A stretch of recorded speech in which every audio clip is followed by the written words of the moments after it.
Welcome to your grammar lesson. If you are watching the instructional video, please grab something to write down your answers and be prepared to pause the video to note your responses to examples on the practice slides.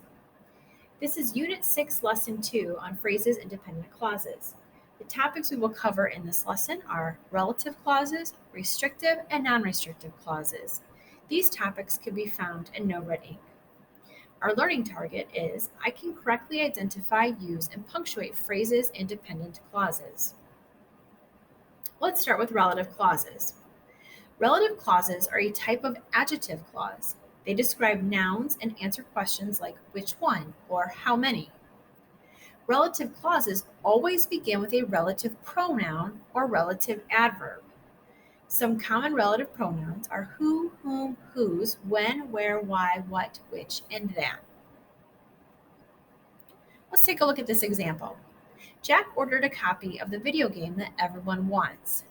That is our relative pronoun, which sets off our relative clause, which is that everyone wants. Our relative clause of that everyone wants is describing video game. Let's practice. Underline the relative clause and identify the noun it describes. I can remember the moment when I first met you.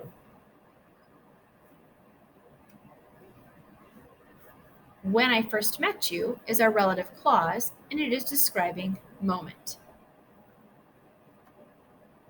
I'll meet you at the movie theater where we had our first date. Where we had our first date is the relative clause, and it describes movie theater. Let's talk about restrictive clauses. When the clause starts with that, it is restrictive and does not need commas. A restrictive clause limits or restricts the noun or nouns it describes, telling us which ones. They do not have commas around them. So remember, restrictive equals the use of that and has no comma. So for example, the jewels that cost a lot of money were stolen from the safe. This implies that only some of the jewels cost a lot of money. Now let's talk about non-restrictive clauses. When the clause starts with which, it is non-restrictive. A non-restrictive clause lets us know more about only one thing being described, and it does need commas. Non-restrictive uses which and has commas. So for example, we could rewrite the previous sentence to say the jewels, comma, which cost a lot of money, comma, were stolen from the safe. This implies that all of the jewels cost a lot of money. Let's practice finding our restrictive or non-restrictive clauses by underlining the clause, identifying which one it is, either restrictive or non-restrictive, and adding commas if necessary. My cat, which is black fur, purrs when I rub its belly.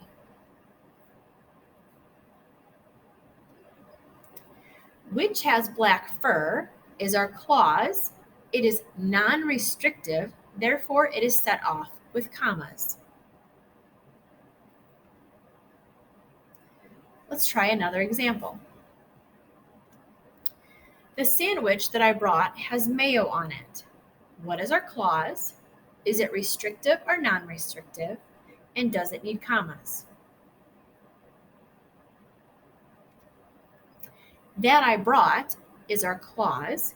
It is restrictive and it does not need commas. Additional practice is recommended for these topics.